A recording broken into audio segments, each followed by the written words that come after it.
There's a lot of talk right now about churches in decline, COVID leading to decreased attendance in person and online.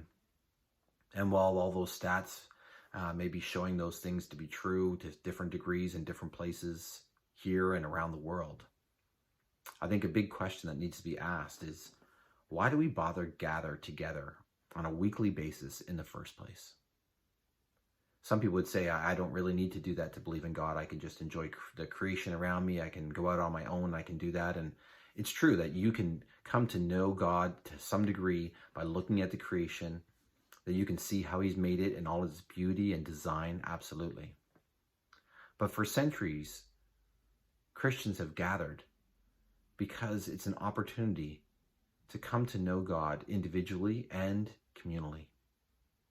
And that God, as a community, as Father, Son, and Holy Spirit, has instructed us to be part of his body together, worshiping him, learning about who he is, experiencing his grace and his love in the very moments that we gather together to hear from him and to pray and to sing. And that part of the experience is also to encourage one another, to share with one another, to love one another, to forgive one another. Something that cannot be done individually, but only in community. And that the church then would also be, in a sense, like a model home filled with lots of people, so that when people come in to see what's going on, they would see and hear and experience what it means to be a Christian, what it means to be a follower of Jesus. And that those who already are followers of Jesus would love those who are not, and would help them to see Jesus and see what an amazing thing it is to belong to Jesus, to be loved by Jesus, and to live for him. And all of that leads to a desire to be with Jesus and to be with his people, because Jesus says his people are his body. And so if you love Jesus, you will love his body. You will love his church. You will love people who have come to put their faith and trust in Jesus.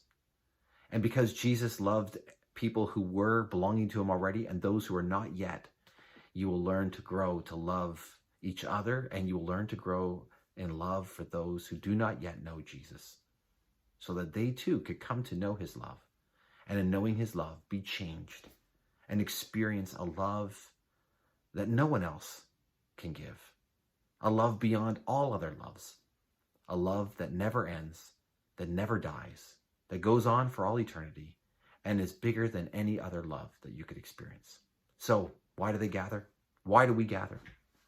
We gather to know the love of Jesus more deeply, individually and communally, and to learn how to then, in response, love Jesus and love other people as he has first loved us. So, encourage you, think about these things, and may it be that Jesus' love compels you, compels me, compels us to gather, to worship, to enjoy, and to delight in his love.